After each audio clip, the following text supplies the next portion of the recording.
Meu nome é Thales, eu sou pastor da Segunda Igreja Presbiteriana de Jundiaí e gostaria de dividir com vocês nesse instante uma mensagem baseada no Salmo de número 3. Vou proceder nesse instante à leitura dessa passagem bíblica. Senhor, como tem crescido o número dos meus adversários. São numerosos os que se levantam contra mim. São muitos os que dizem de mim, não há em Deus salvação para ele. Porém, tu, Senhor, és o meu escudo, és a minha glória e o que exaltas a minha cabeça. Com a minha voz clamo ao Senhor e ele do seu santo monte me responde. Deito-me e pego no sono, acordo, porque o Senhor me sustenta. Não tenho medo de milhares do povo que tomam posição contra mim de todos os lados. Levanta-te, Senhor. Salva-me, Deus meu, pois feres nos queixos a todos os meus inimigos e aos ímpios quebras os dentes. Do Senhor é a salvação e sobre o teu povo a tua bênção. Às vezes na vida as coisas não acontecem como planejamos. Nem sempre a vida segue o roteiro que nós propusemos. O Salmo 3 trata sobre essa sensação nada agradável de encarar o fato de que a vida não seguiu o trajeto que nós queríamos. O livro dos Salmos foi arranjado de forma proposital. 150 orações foram colecionadas, foram arranjadas de modo a guiar nossa relação com Deus com precisão, com profundidade e também com abrangência. Os Salmos 1 e 2 servem como uma introdução ao livro dos Salmos. Na verdade, existe um propósito canônico para que os Salmos 1 e 2 sejam, respectivamente, os primeiros salmos do Saltério. Enquanto o Salmo 1 apresenta a pessoa que sente prazer e satisfação em meditar na lei de Deus, o Salmo 2 mostra o governo de Deus sobre todas as coisas. Essa combinação insinua que espiritualidade sempre tem a ver com dois níveis, o pessoal e o comunitário. O Salmo 3 é a primeira oração efetiva que nós encontramos no livro dos Salmos. Os Salmos 1 e 2 preparam o ambiente da oração. O Salmo 3 ora. Esse salmo foi escrito por Davi enquanto passava um momento de grande adversidade. Alguém já afirmou corretamente que o mais importante de um salmo é a sua repetibilidade, pela qual pode servir como oração para muitos. Podemos, portanto, fazer dessa oração feita no passado a nossa oração no presente. O Salmo 3 nos ajuda a respondermos a seguinte pergunta: o que devemos fazer na hora da adversidade? A primeira lição que aprendemos com o texto bíblico é que na hora da adversidade devemos reconhecer o nosso estado. Reconheça o seu estado. O Salmo 3 pertence à tradição davídica e relata uma oração feita por Davi enquanto ele fugia pelas florestas e cavernas de Israel, com medo de ser morto pelo motim liderado por seu próprio filho Absalão. Eu fico imaginando a angústia de Davi enquanto andava foragido em terras que pertenciam ao seu domínio legítimo. O rei virou fugitivo dentro do seu próprio território. Contudo, imagino que a angústia de Davi se multiplicava por conta de seu opositor ser seu próprio filho Absalão. Quando Davi tomou o menino nos braços e o chamou de Absalão, que significa pai da paz, ele nunca imaginou que aquele menino um dia pretenderia matá-lo. O sonho de Davi para seu filho Absalão era que ele fosse um pacificador.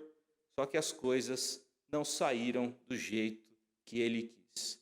Em nossas vidas acontece o mesmíssimo expediente. As coisas saem do nosso controle, as coisas saem do nosso roteiro. Temos problemas familiares, emocionais, financeiros, estamos sujeitos a pandemias, como essa que estamos vivendo no presente momento. Nesses momentos amargos, graves e difíceis, devemos implorar ao Senhor a sua graça e a sua bênção. Os salmos nem sempre são bonitos, mas eles sempre são reais. A violência e a tragédia que compõem o quadro do Salmo 3 aponta para o fato de que a vida de fé se manifesta apesar desse mundo hostil e perverso e sobrepuja-se aos eventos relacionados a ele. A primeira lição, reconheça o estado. Segunda lição que aprendemos com o texto, confie em Deus. Nós já consideramos todo o potencial de angústia que pesava sobre o coração de Davi. No entanto, como Davi reagiu a esses eventos? Davi fez o que sempre fez durante toda a sua vida. Davi orou. Não importava o sentimento que lhe invadia a alma, fosse alegria, angústia, desejo de justiça ou até mesmo de vingança. Davi orava. Enquanto Davi encontrava-se escondido, cansado, decepcionado, fatigado, ele buscou a Deus através de uma sincera oração. A oração verdadeira, a oração legítima, começa justamente com a percepção de que nós não podemos nos ajudar e que devemos nos voltar para Deus. Socorro é a oração mais básica. Sem a intervenção divina, estamos perdidos. Com a intervenção divina, seremos salvos. Se não soubermos que precisamos de ajuda, nossa oração será sempre periférica, tornando-se apenas em algo relacionado a boas maneiras ou simples costume ou hábito. Porém, quando percebemos que estamos em dificuldade, em perigo, a oração torna-se questão de vida ou morte. Era dessa forma que Davi compreendia a oração. É dentro dessa situação de perigo, de ameaça, de risco, que Davi ora ao Senhor dizendo aquilo que encontramos no verso 8: Senhor, Tu és o meu escudo. Davi compreende que é o Senhor quem o protege, é o Senhor quem o guarda. Não obstante estar cercado por escudos empunhados por competentes soldados, Davi sabe que o seu escudo é o Senhor. Você possui compreensão semelhante? Você possui essa compreensão larga e espiritual de que tudo relacionado à sua vida passa pelo plano e decreto eterno do Senhor? A primeira lição, reconheça o seu estado. A segunda lição do que fazer em tempos adversos é confiar em Deus. A terceira lição que eu gostaria de dividir com vocês nessa ocasião, em tempos de adversidade, descanse em Deus. Eu fico muito impressionado com o fato do texto apresentar-nos uma soneca tirada por Davi.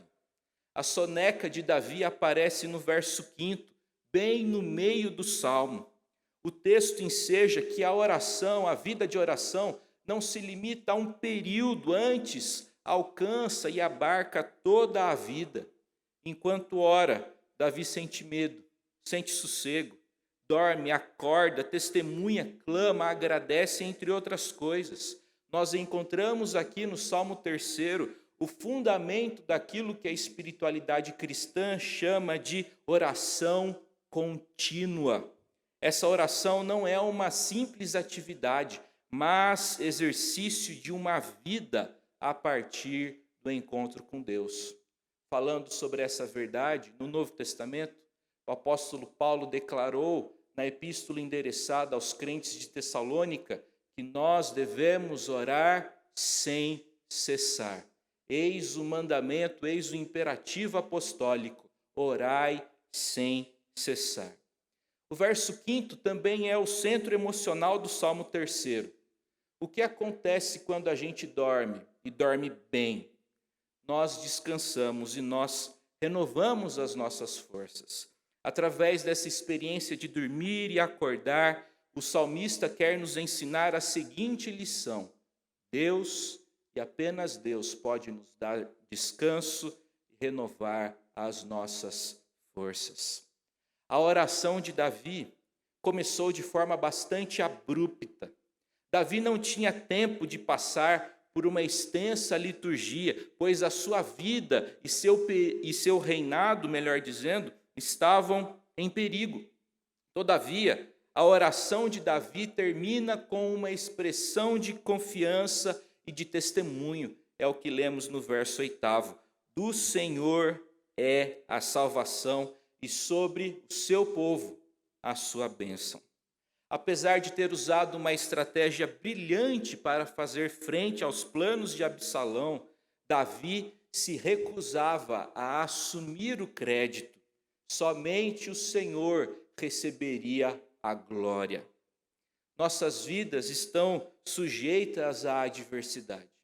Eu e você estamos sujeitos a decepções, a angústias. Todavia, podemos ter plena certeza e convicção de que Deus não nos abandonou, e essa certeza torna-se clara quando consideramos a obra de Jesus Cristo para a salvação do pecador, para a reconciliação dos pecadores com o próprio ser divino. A história de Jesus nos mostra que Deus entra nos lugares mais terríveis e inimagináveis de nossas vidas: pecado, traição, violência, rejeição e até mesmo a morte, e os transforma. Essa é a nossa fé, essa é a nossa esperança. Que o Senhor te abençoe em nome de Jesus. Vamos orar. Senhor, nós te agradecemos por essa reflexão, nós te agradecemos pela tua palavra que convida-nos à fé, que desperta, ó Deus, a nossa fé, que nos convida a crermos no Senhor. Ajuda-nos, ó Deus bendito, a confiarmos em Ti e a descansarmos em Ti no meio das crises que nós vivemos. Receba a nossa adoração, receba sempre toda a glória que lhe é devida e, ao mesmo tempo, imploramos que o Senhor nos dê graça, que o Senhor nos fortaleça. É a nossa oração em nome de Jesus. Amém.